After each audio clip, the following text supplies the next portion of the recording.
Hello guys, welcome to my first video in my computer science series. This series will be about Java.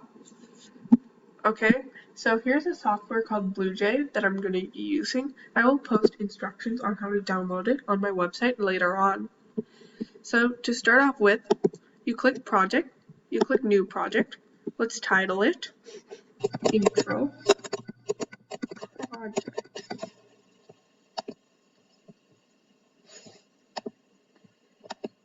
It'll create something like this. Now you click Class and you name a class, Intro. So once you click on it,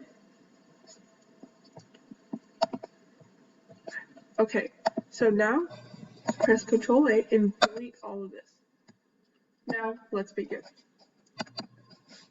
This is a comment.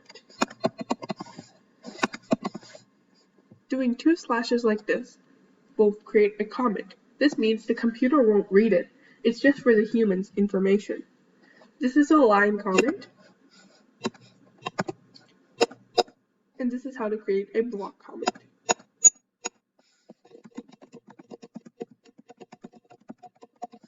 Okay, let's start with our skeleton code. Public class intro. I will explain the methodology behind the skeleton code in a later video. For now, just follow along. Public static void main string arg. Okay, this is called a class, and this is called a method. Okay, let's start off with print statements. To print something to the console, we use system.out hello world. This is how usually programming languages start off. Alright, so let's compile this. Compiling lets the computer check whether the syntax is right or not. Okay, let's go back to our main page to run this. You right click this, you press void main string args.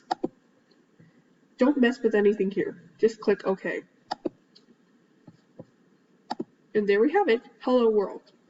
Now, if you want to clear the screen every single time, you go up here, you press clear screen at method call and unlimited buffering. Alright, let's try another print statement. System out.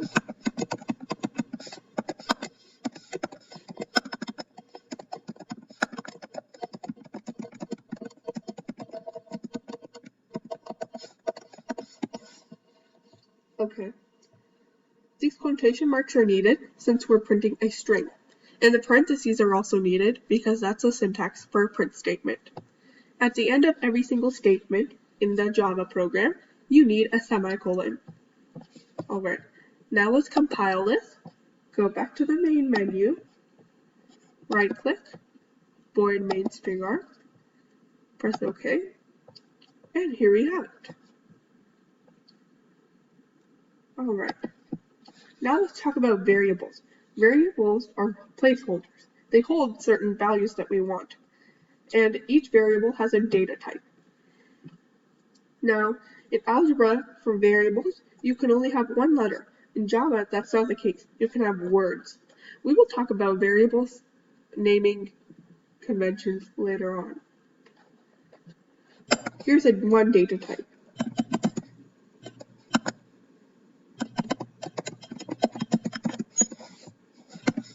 This is called the int variable.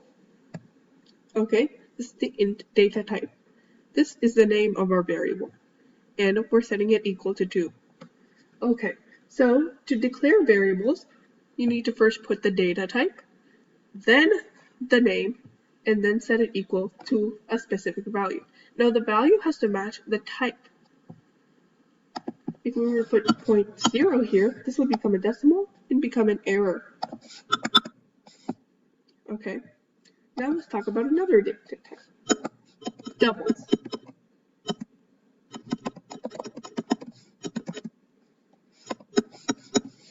Okay, Doubles are like integers, except they can have decimals. They're decimal values. But they can also hold integers as well. So if we were to put that, there's no error. Now let's print some of these variables.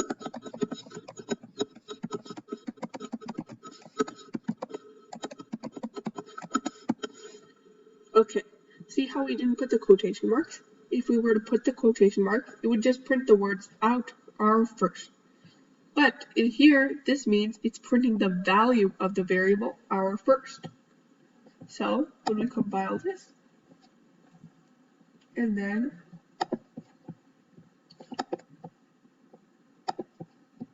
run it, we get 2 instead of the word our first. Okay, let's do the same thing with the double, and we'll see what happens.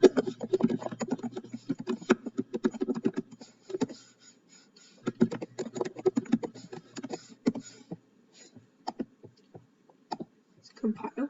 Do you know what it'll print? Let's see.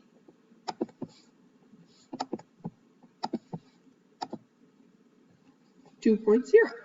See, it didn't print our second because it was printing what's in the variable. Alright. Also, no two variables can have the same name, or otherwise the computer can't distinguish between both of them. Even though they're different types, you can't distinguish between them. Alright, let's talk about another one now. The string data type.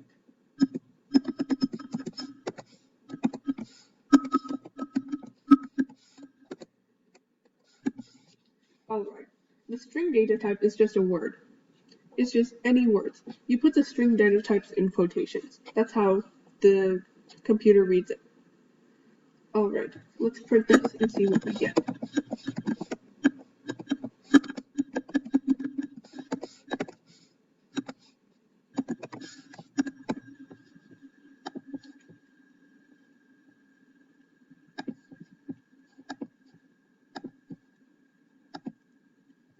We get what was in the string data type. We don't get the word name. Alright, now let's try something. What would happen if we just did this? This time we put the quotation marks.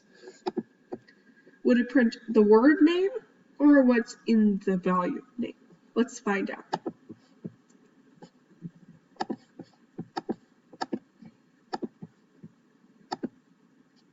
No, it printed name because we're asking it to print the string name, not the variable name in this case. In this case, however, we're asking it to print the variable name, which is why it printed this. Alright. So, in this lesson, we have learned about print statements and several data types, int, double, and string. Thank you.